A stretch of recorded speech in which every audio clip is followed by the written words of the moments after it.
안녕하세요. 금요사건 파일 디바제시카입니다.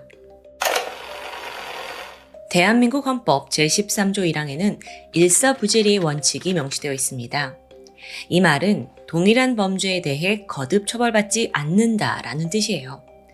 1심, 2심 거쳐서 마지막 대법원에서까지 판결이 확정되면 일사부재리 원칙에 따라 더 이상의 심리나 재판은 이뤄지지 않습니다. 물론 예외도 있죠. 유죄를 선고받았는데 새롭게 어떤 강력한 증거가 등장하고 무죄를 의논해볼 만한 충분한 가치가 있다고 판단될 때 재심을 가는 거예요. 하지만 아시다시피 쉽지 않죠.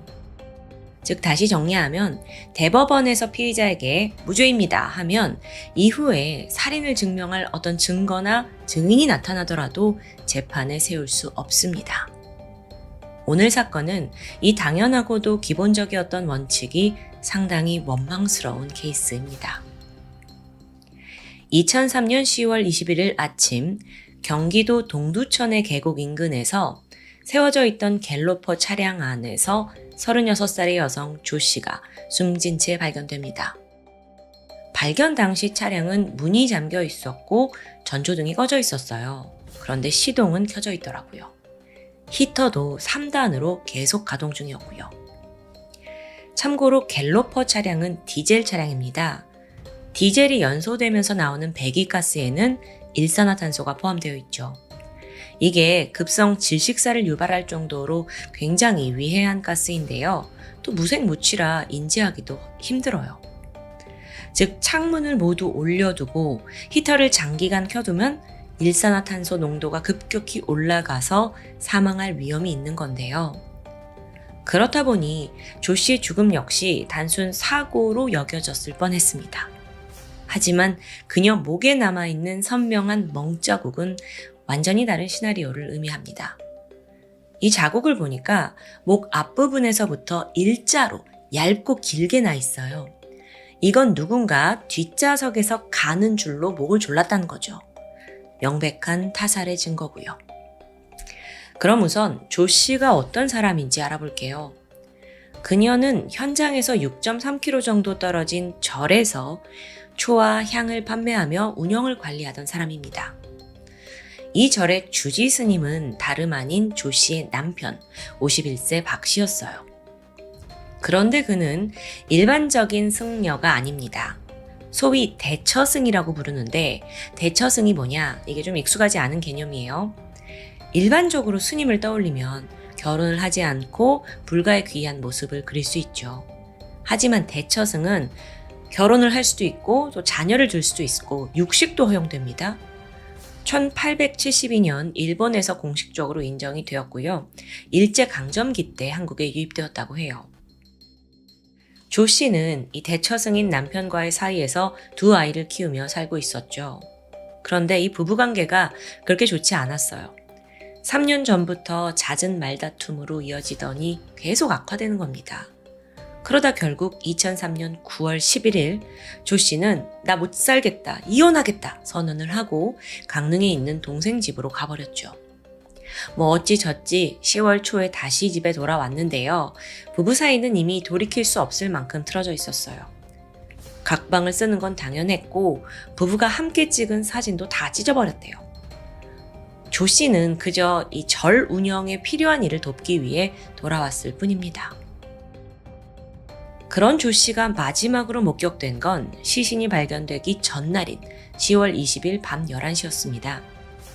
친구 집에서 드라마를 봤고 이후에 절에 돌아와요.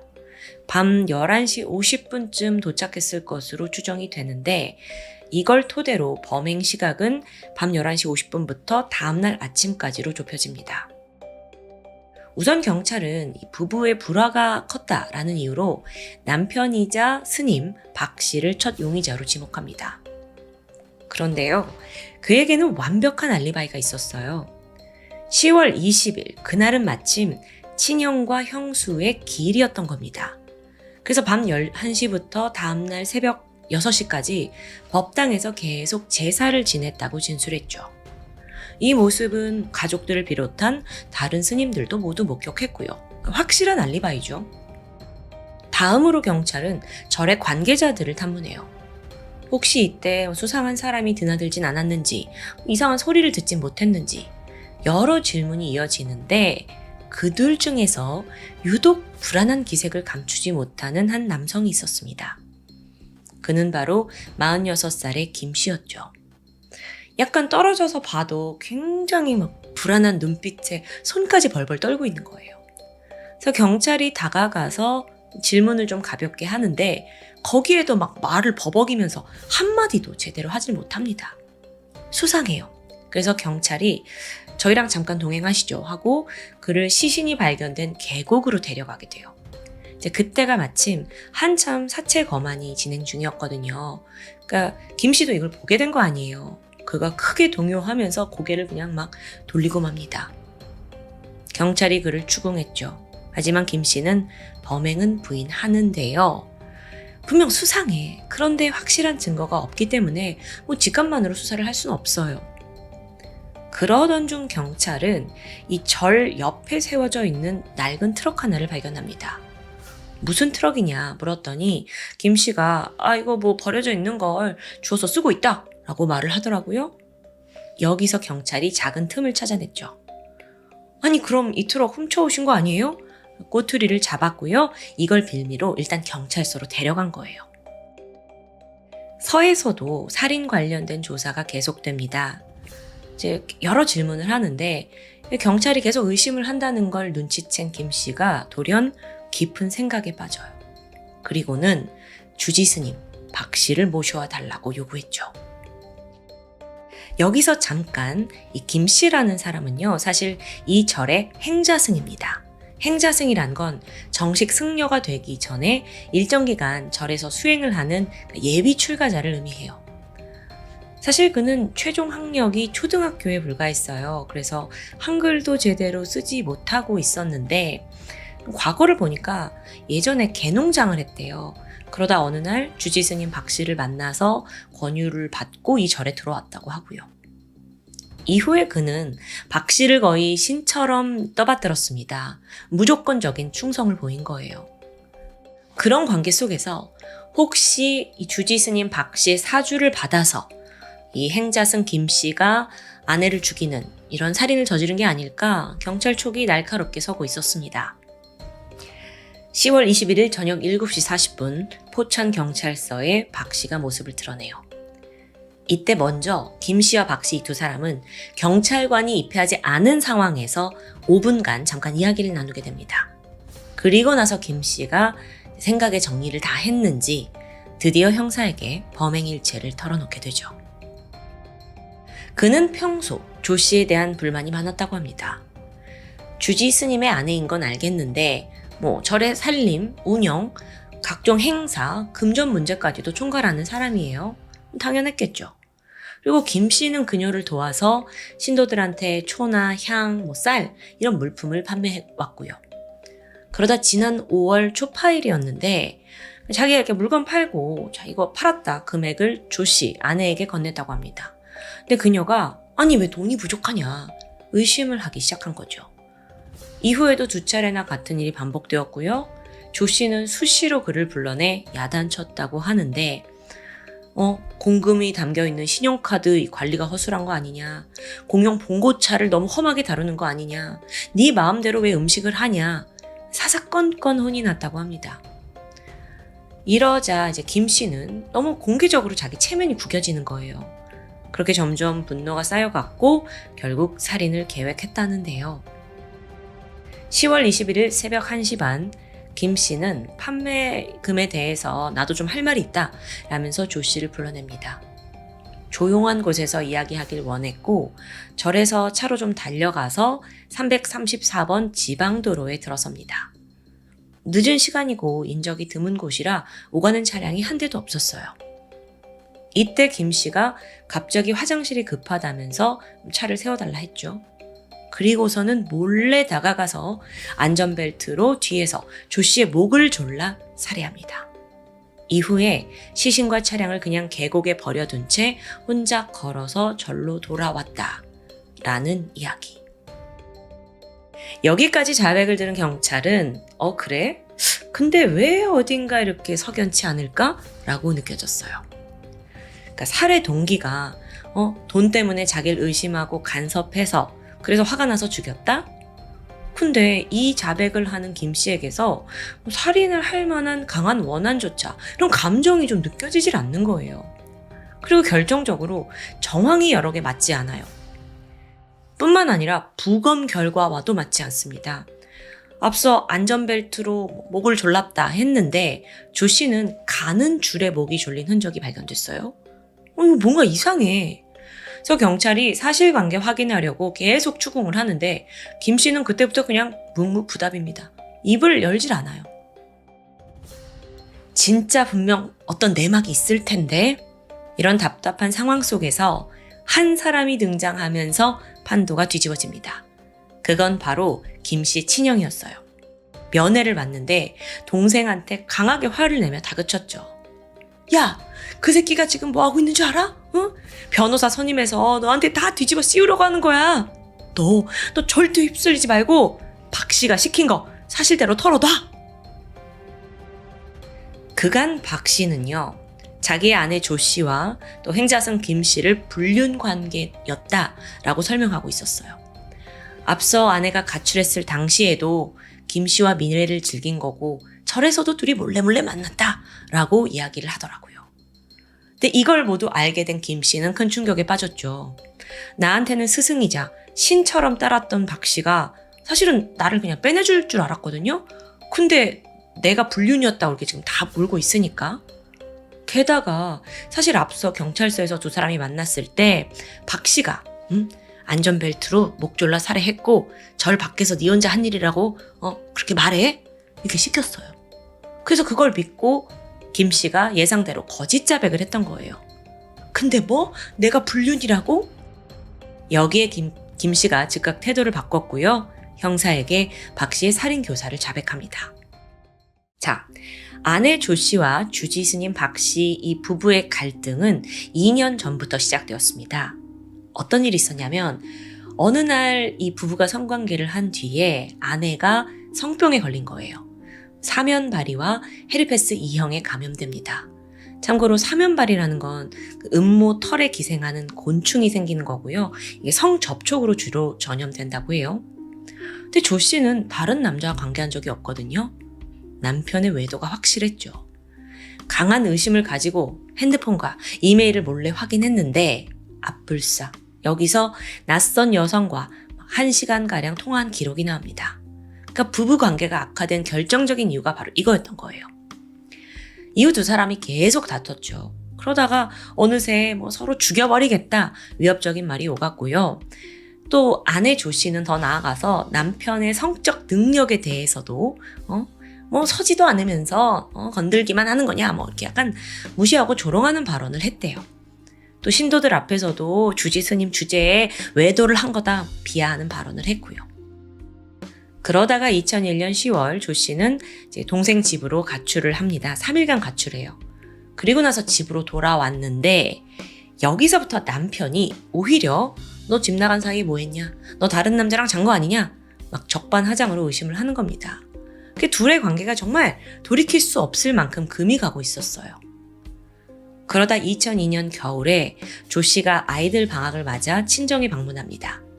박 씨는 저를 돌봐야 하니까 이제 홀로 여기에 남아 있었는데 엄밀히 말하면 혼자가 아니라 둘이었어요. 세상에나 다른 여자를 집으로 불러들인 겁니다. 뒤늦게 이걸 알게 된 아내 조 씨가 길길이 날뛰었죠.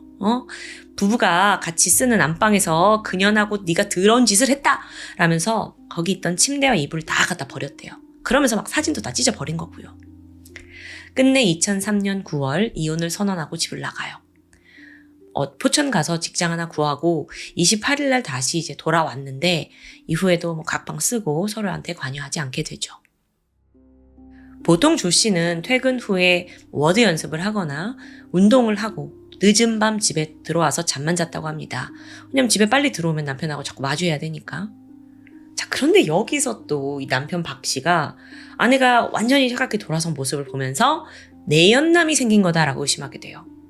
그리고선 이 아내를 없애야만 마음이 편할 것 같았습니다. 근데 자기가 직접 할 수는 없잖아요. 그래서 꼭두각시로 김 씨를 세운 거죠. 좀 어리숙하고 또 내 말이라면 무조건 따르는 충직한 제자였으니까요. 2003년 9월 박 씨는 김 씨에게 아무래도 아내가 딴 놈이랑 눈이 맞은 것 같다. 그 놈이 너랑 나를 죽이러 오기 전에 먼저 손을 좀 써야겠다 라는 얼토당토하지 않은 이야기를 늘어놓습니다. 이걸 들은 김 씨도 저희를 왜 공격해요? 하고 좀 의아했지만 차츰 세뇌가 된 것 같아요. 10월 16일 오전 11시에 박 씨가 수면제라면서 정체불명의 가루약을 김 씨에게 줬죠. 이걸 타서 먹인 후에 조 씨가 잠이 들면 목을 조르라고 지시합니다. 그리고 또 이걸 백세주랑 오가피주에 섞어가지고 잘 녹는지 시험해보라고 해요. 근데 이 시험하는 거조차 아주 무섭잖아요. 그래서 김 씨가 좀 우물쭈물하니까 이틀 뒤인 18일 그를 다시 불러냈고요. 이번에는 알약 17정을 건네면서 한 번 더 살인을 지시합니다. 잘 들어. 오늘 애들이 학교에서 오면 내가 데리고 화성에 있는 경비행장에 갈 거야. 우리가 내일 오후에나 돌아올 건데 너 반드시 아내한테 약 먹여서 죽여놔라. 난 알리바이가 확실해서 의심 안 받을 거고 넌 그냥 방에서 잤다고 하면 돼. 반드시 오늘 처리해야 돼. 그렇게 다 지시하고 박 씨가 나가요. 다음 날이 돼서 돌아왔는데 아내는 여전히 멀쩡히 살아있었죠. 김 씨는 전날 밤 조 씨를 찾아갔지만 마음이 약해져서 차마 죽이지 못한 거예요. 그렇게 1차 시도가 실패로 돌아가자 박 씨가 다시 김 씨를 공양실로 불러서 이번엔 상냥하게 달랩니다.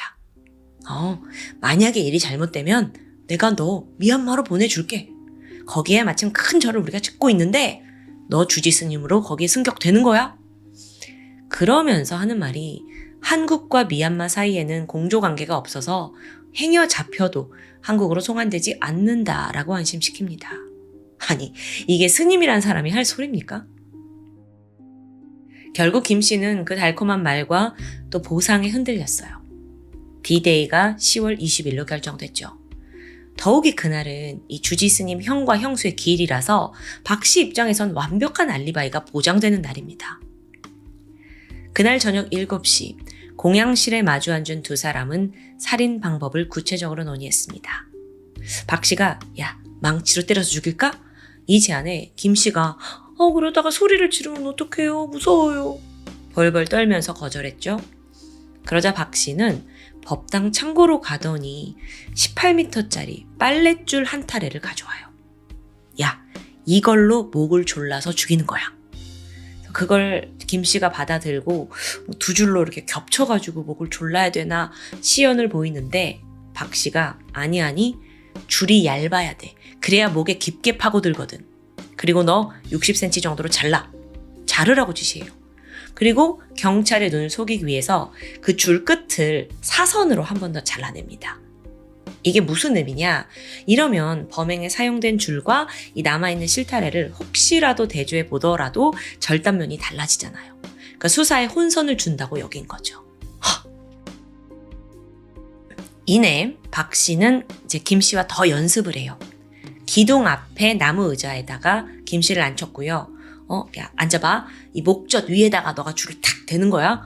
교육을 시키는 거예요. 또 봉고차에 가서도 최종 리허설을 했고요. 밤 11시가 됐습니다. 박 씨가 마지막으로 김 씨를 더 불러서 구체적인 방법을 상기시켜요. 내 아내가 절에 도착하면 제사를 핑계로 자연스럽게 아내 차 뒷자리에 올라가. 적당한 때에 빨랫줄로 목 잘라서 죽이고 너 시신은 일단 조수석으로 한번 옮겨야 된다. 그리고 네가 운전해서 땡땡 음식점 알지? 그 오른쪽 계곡으로 그냥 차가지고 빠지는 거야. 그 다음에 시신 다시 운전석으로 옮겨둬라. 너 히터 꼭 3단으로 틀어놔야 된다. 내 아내 가방하고 핸드폰 꼭 챙기고. 잊지 마. 너 목장갑 챙겨가지고 네 짐은 다 닦아내고 와야 돼. 차문 잠궈놓고 아무도 없는 계곡을 따라서 절로 돌아와야 된다. 정말 너무 구체적이고 무시무시한 계획이에요. 근데 김 씨는 좀 어리숙하잖아요. 그러니까 너무 무서운 거야. 그래서 스님, 그 깜깜한 새벽에 제가 계곡으로 어떻게 혼자 돌아옵니까? 물어보니까 이때 박 씨가 손전등 하나를 내밀었죠. 밤 11시 50분입니다. 아내 조 씨의 차량이 절로 들어오는 소리가 들렸어요. 김 씨가 서둘러 밖으로 나갔죠. 당시 주지 스님 박 씨는 제사를 드리고 있었고요. 그는 조 씨와 대화를 하면서 자연스럽게 뒷자리에 탔고요. 그리고 그 차를 타고 이제 조금 이동을 해서 이제 아무도 없는 틈을 타서 목을 졸라 살해합니다. 그리고 새벽 2시 박 씨가 지시한 대로 시신 그리고 차량 계곡에다 버려두고 손전등 하나 가지고 계곡을 따라서 절로 돌아온 거예요. 그날 박 씨는 제사를 한참 지내다가 잠시 공양실에 좀 들르겠다 하면서 자리를 비운 적이 있었습니다. 이때 김 씨를 만나서 아내의 가방과 핸드폰 그리고 살해 도구였던 빨랫줄을 받아요. 그걸 또 다 난로에 넣어서 모두 태워버렸죠. 정말 철저하죠. 이렇게 김 씨의 모든 자백을 받아낸 경찰은 그걸 토대로 기소를 결정합니다. 검찰 또한 박 씨를 살인교사죄, 김 씨를 살인죄로 각각 기소했고요. 모든 자백 나왔으니까 순조로운 재판이 예상되는데 결론부터 말하면요. 1심 재판부가 박 씨에게 무죄를 선고해요. 증거 불충분이래요.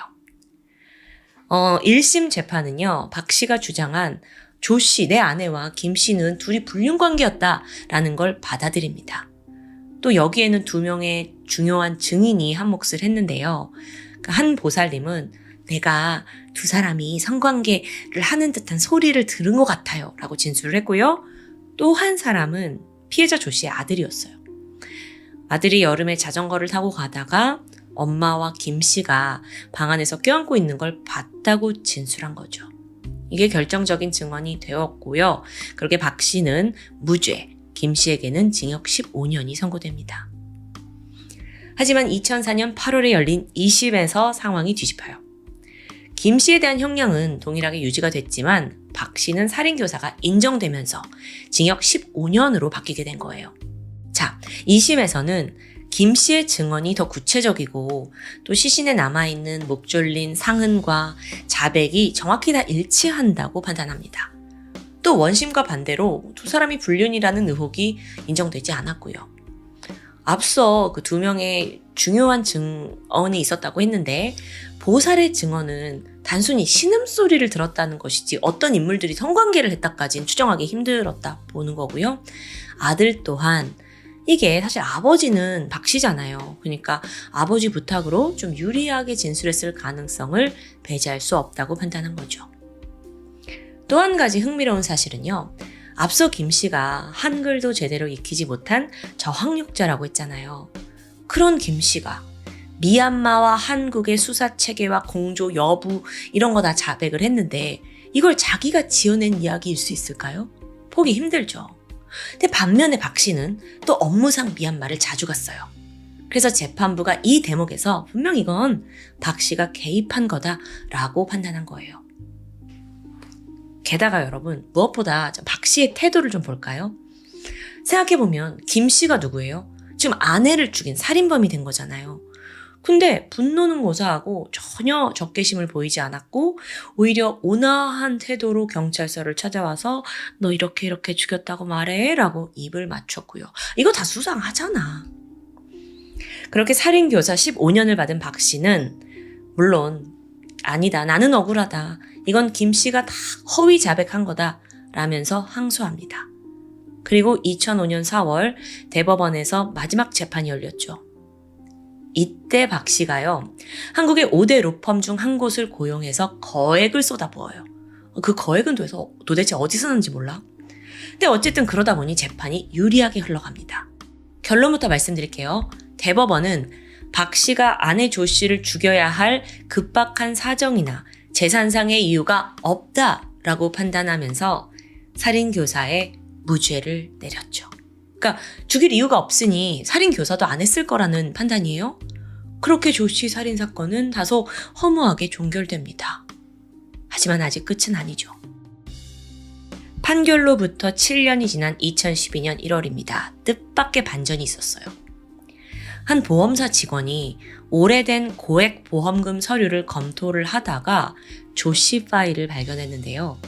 무심코 살펴보다가 이상한 점을 눈치챕니다. 사망한 조 씨가 고액 사망보험금이 걸린 종신보험 3건에 가입을 했는데 그런 지 불과 7개월 만에 살해당한 사실이었어요. 게다가 보험에는 특약이 있었습니다. 병사나 자연사가 아니라 사고사로 죽을 경우 보험금이 3배로 지급된다는 조항이었죠. 그렇게 박 씨는요, 아내가 사망한 후 무려 8억 원을 수령합니다. 아니, 이건 전에 몰랐잖아요. 그리고 그게 사실이라면 살인 동기는 더 명확해져요. 돈 때문에. 그런데 사건 당시 경찰은 용의자를 이미 검거해서 안심했는지 보험 내역을 면밀히 들여다보지 않은 겁니다. 이 방심이 치명적인 게 되면서 결국 대법원에서 살인교사한 것 같지 않은데? 라고 동기를 입증하지 못한 거고요. 그나마 이 보험사 직원이 이걸 알게 되고 나서 평소 친분이 있는 서울지방경찰청 장기미제 사건 전담팀한테 이 첩보를 알려주게 돼요. 근데 지금 상황이 이미 박 씨는 대법원에서 무죄 받았잖아요. 같은 죄목으로는 기소할 수 없습니다. 여기서 경찰이 그래 어쩔 수 없다 한 게 아니었어요. 피해자의 억울함은 풀어줘야 하지 않겠냐라는 사명감에 은밀히 재수사에 착수합니다. 조 씨 명의로 된 생명보험 세부 확보해가지고 필체를 대조하기 시작한 거예요. 그녀가 직접 가입한 거란 문제가 아니겠지만 그게 아닐 수도 있잖아요. 이 필체를 확인해야 되는데 유품을 남편이 모두 다 태워버렸더라고요. 그럼 어디서 이 아내의 글씨체를 찾지? 마침 이때 조 씨가 화곡동에 있는 한 고등학교에서 뒤늦게 공부를 한 적이 있다는 걸 알아냅니다. 그래서 정말 극적으로 그 입학 원서를 찾아내요. 대조를 하려고 했죠. 그런데 또 자료가 한정적이었대요. 그래서 필적 감정은 결국 실패로 돌아가요. 수사팀이 포기하지 않고 다시 청약서를 면밀하게 검토했어요. 그런데 여기서 아주 중요한 단서가 나왔죠. 계약자 연락처가 본인 조 씨의 번호가 아니더라고요. 제3자 번호예요. 조 씨의 여동생한테 조언을 구했죠. 이 번호 혹시 어떤 번호인지 알 수 있습니까? 동생이 이때 천천히 기억을 더듬다가 형사님 있어요. 언니의 이메일 주소록에서 이 연락처 제가 본 적이 있는 것 같아요. 이렇게 말을 하는 거예요. 알고 보니까 과거 아내 조 씨는 남편의 외도를 꽤 의심을 오랫동안 하고 있었잖아요. 그래서 혹여나 하고 여신도들의 이름과 연락처를 따로 적어두었습니다. 그 리스트에 적힌 사람 중에 A라는 여성과 계약자에 적혀있는 번호가 일치한 겁니다. 자, 그렇다면 그 여자는 박 씨의 내연녀일 가능성이 높아요. 그래서 다음으로 경찰이 해당 보험 설계사에게 A씨 사진을 보여줍니다. 혹시 이 여자가 와서 가입하지 않았어요? 고개를 끄덕이더라고요. 그리고 마침 상담할 때 기억에 남는 내용이 있었대요. 자기 남편이 대처승이라고 말한 게 특이해서 오랫동안 기억을 하고 있었던 거고요. 자, 그러면 지금 보면 내연녀 A씨가 조 씨를 대신해서 그녀 이름으로 보험에 가입한 거죠. 이거 불법입니다. 이 사안으로 A씨가 경찰에 체포가 됐죠. 그리고 결국 보험 사기에 가담한 걸 자백하는데요. 그럼 이제 바로 화살은 박 씨에게 향합니다. 그런데 여기서 수사가 난관에 부딪혔죠. 박 씨가 이미 한국을 떠난 거예요. 2005년 5월에 무죄 받고 8억 원 보험금 수령하고, 근데 이제 이 돈은 거의 변호사 선임비로 탕진했대요. 이후에 절 처분해버리고 2006년 3월 두 아이들 데리고 캄보디아로 이주한 겁니다. 그래서 경찰이 캄보디아 쪽과 공조를 해서 박 씨의 행방을 추적해요. 근데 그게 쉽습니까? 실패했죠. 남은 방법은 인터폴 적색 수배를 발령하고 귀국을 기다리는 일이었어요. 근데 이게 참 기약이 없죠. 어디 있는지도 모르고 자발적으로 귀국할 리가 있냐고요. 그렇게 수사가 사기가 꺾이려던 그때 놀랍게도 예상보다 빠르게 4개월 만인 2012년 9월 돌연 박 씨가 한국으로 모습을 드러냅니다. 마침 얼마 전에 박 씨가 밀림에서 일을 하다가 다리가 부러졌대요. 그런데 열악한 현지 상황에서 치료가 불가능한 거예요. 그렇다 보니 이 사람이 지금 한국에서 자기와 관련된 보험 사기 수사가 진행 중이라는 걸 전혀 모른 채 치료를 받으려고 귀국한 겁니다. 그렇게 박 씨는 한국 땅을 밟자마자 바로 경찰에 연행됐죠. 물론 이건 살인에 대한 죄를 물을 순 없었습니다. 보험 사기에 대한 책임을 물은 거예요. 근데 이번에도 박 씨가 미꾸라지처럼 혐의를 부인했고요. 자기는 전혀 관여되지 않았고 내연녀의 단독 범행으로 몰아갑니다. 정말 이 사람 지긋지긋해요. 2013년 2월 서울중앙지법은 이 사건이 이례적인 사안임을 고려합니다. 그리고 결국 박 씨에게 사기죄로 징역 7년 5개월, 내연녀 A씨에게 징역 2년 6개월을 선고하게 되죠. 항소심에서 각각 7년과 1년 6개월로 감형이 되었는데 박 씨가 상고까지 합니다. 이게 기각되면서 박 씨에게는 7년형이 확정되었죠. 와, 오늘 사건 정말 기가 막히죠. 1년의 우연이 겹치면서 살인사건의 모든 내막이 밝혀졌습니다. 그런데 인트로에서 말했듯 일사부재리의 원칙에 따라 살인교사범 박 씨, 그를 법정에 세우진 못했어요. 한 보험사 직원이 그 오래된 보험 계약서를 우연히 들춰보지 않았더라면, 조 씨의 여동생이 언니가 적어놓은 전화번호 리스트를 기억해내지 못했더라면, 그리고 박 씨가 밀림에서 다리를 다쳐서 우연히 귀국하지 않았더라면, 정말 놀라운 우연이 막 이어진 거예요. 저는 이런 생각이 들었습니다. 어쩌면 억울한 조 씨의 원혼이 죽어서도 박 씨, 그놈 박 씨를 처벌하기 위해 만든 운명의 장치는 아니었을까요? 오늘 사건, 대처승의 두 얼굴, 정말 충격적이었습니다. 지금까지 금요사건 파일 디바제시카였습니다. 안녕하세요. 토요미스테리 디바제시카입니다. 1999년 11월 일본 치바현 나리타시 경찰에 한 통의 신고가 들어왔습니다. 신고자는 시내에 있는 고급 호텔 종업원인데 내용을 들어보니까 이곳에 단체 숙박객들이 머무는 중인데 무려 4개월 넘게 이 호텔에 들락거리면서 아주 수상쩍은 행동을 보인다는 것이었죠. 게다가 룸서비스, 청소도 거부하고 어딘가 외부와의 접촉을 꺼린다는 아주 심상치 않은 제보였습니다. 신고를 받고 출동한 경찰이 들이닥쳤죠. 즉각 해당 객실을 확인하려고 문을 연 순간 상상도 못했던 장면이 펼쳐집니다. 객실에 있던 건 몇 달 전 이미 사망해서 자연 미라화된 시신 한 구였어요. 여기서 미라화라는 건요, 낮은 습도와 일정한 온도 조건이 맞아떨어질 때 이 시신이 시꺼먼 피부색을 띠면서 보존되는 현상을 말합니다. 물론 미라가 되려면 까다로운 조건이 맞아야 되기 때문에 대부분 인공적으로 제작되는 경우가 많죠. 하지만 조건만 맞으면 별다른 방부 처리 없이도 아주 드물게 자연 미라화가 가능하다고 합니다. 자, 이 사건의 경우 사망한 후에 시신이 얼마 정도 부패가 되다가 마침 이 호텔이 제공하는 온도와 습도 조건이 맞으면서 의도치 않게 미라화가 되어버린 상황입니다. 확인 결과 사망자는 66세의 남성 코바야시 시니치, 고령의 노인이에요.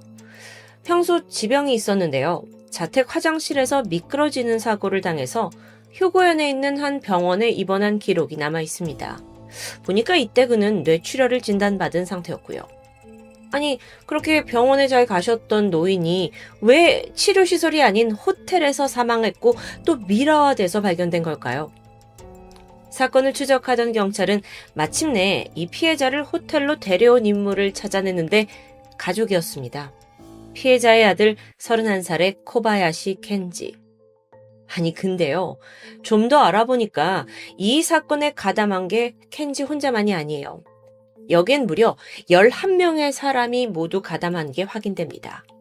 그래서 경찰이 더 추적을 했죠. 그리고 이들 사이에 하나의 공통점을 발견하는데 그들 모두 라이프 스페이스라는 의문의 단체에 소속되어 있었다는 점이었습니다. 라이프 스페이스? 여긴 1983년 오사카에서 설립된 자기개발 세미나 단체라고 볼 수 있습니다. 자기개발이요. 이 설립자는 세무사 출신의 타카하시 코지였는데 그가 맨 처음 주장한 건 어떤 인간의 커뮤니케이션 태도를 바꿈으로써 비즈니스와 인생의 성공을 얻을 수 있다는 평범한 자기계발론적인 것이었죠. 그런데 그의 강연을 듣기 위해서는 또 여러 가지 돈을 내야 했고 또 명상 같은 심리 치료를 받아야 했는데요. 일단 이들이 주최하는 세미나는 3가지 코스였습니다. 첫 번째는 3일간 하는 베이직 코스예요. 그리고 두 번째는 4일간 합숙을 하면서 진행하는 어드밴스 코스요. 또 마지막은 4개월간 진행되는 네트워크 코스입니다. 참고로 이 모든 코스를 이수하기 위해서는 43만 엔, 하나로는 거의 400만 원이 넘는 돈을 내야 했어요. 그 당시가 80년대인 걸 감안하면 상당한 고액이죠. 하지만 당시 일본의 경제 성장기와 맞물리면서 이런 성공할 수 있는 강의는 불티나게 팔렸다고 해요. 그리고 한창 때는 정말 10,000명 이상 참여할 정도로 인기를 끌었고요.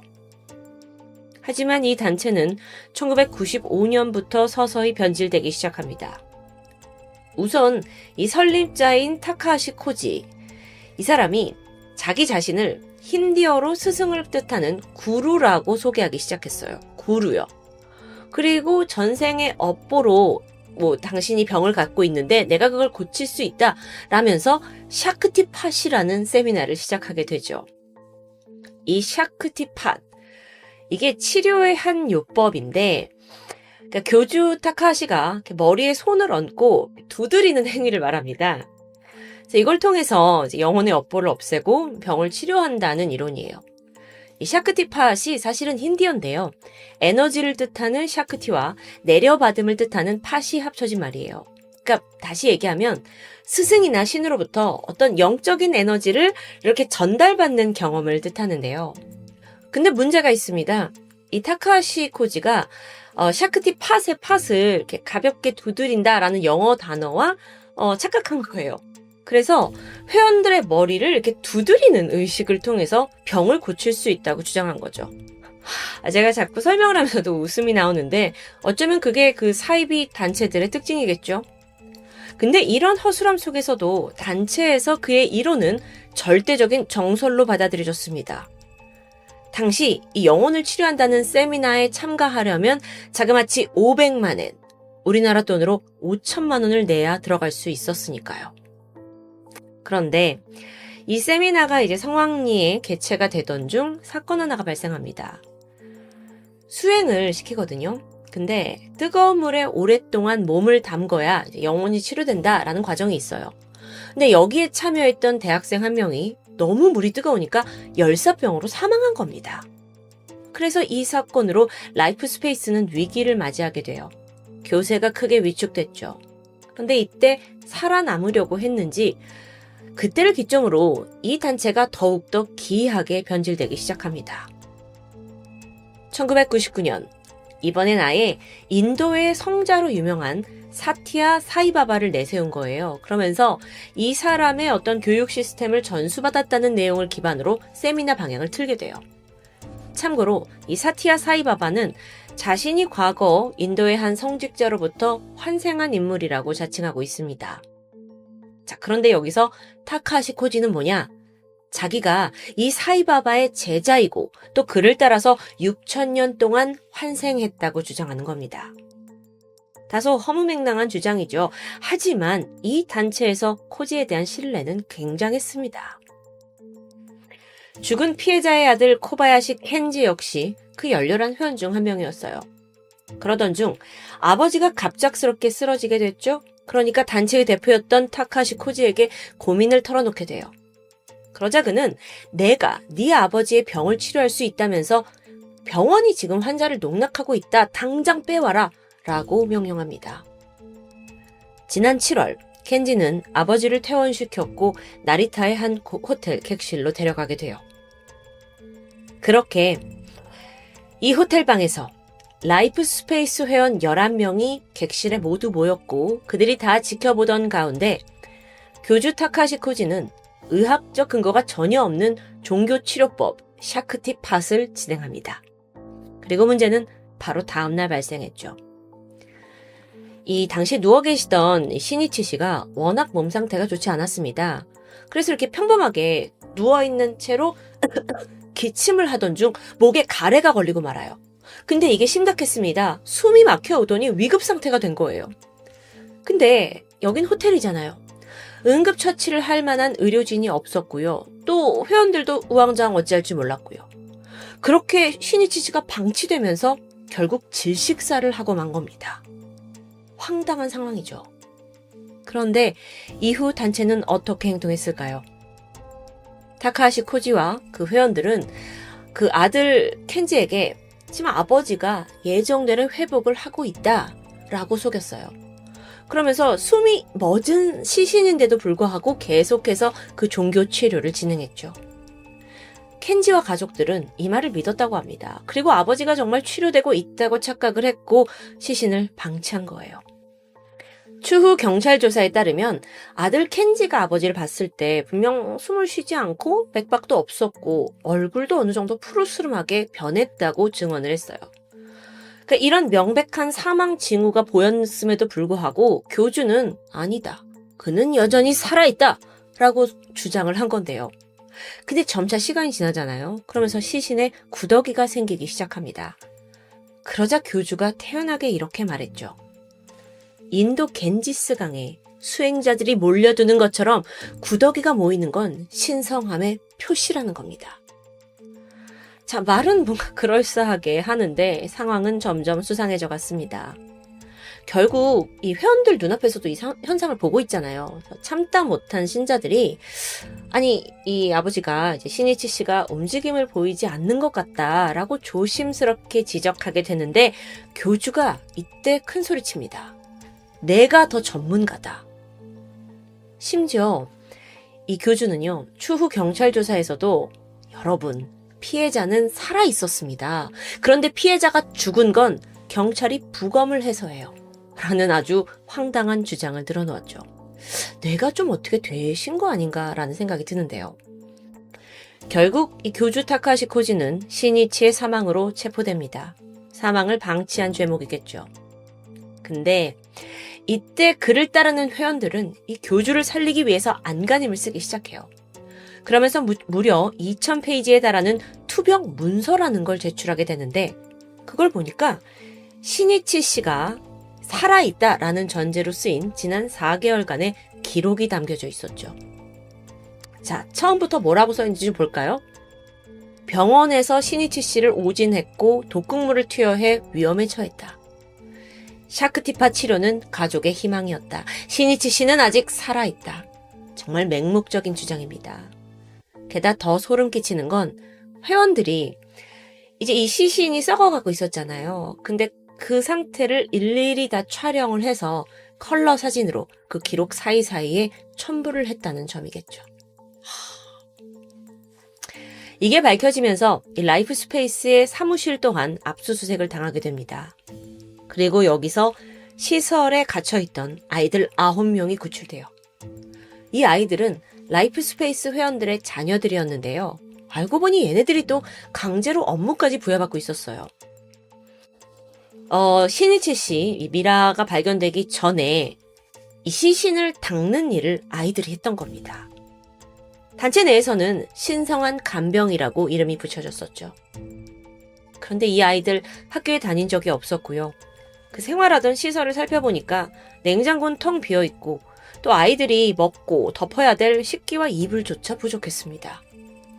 그나마 외출은 자유로웠다고 하지만 타카하시 코지가 체포된 이후에는 그마저도 중단이 됐고 아이들은 꼼짝없이 감금당하는 생활을 했던 겁니다.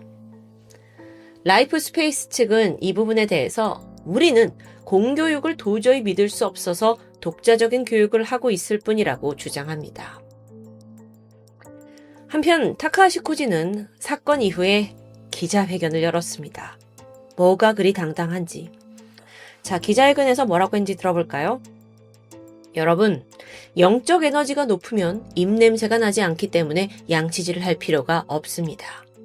나는 더러워지지 않기 때문에 목욕을 하지 않습니다. 나는 아무것도 먹지 않아도 죽지 않습니다.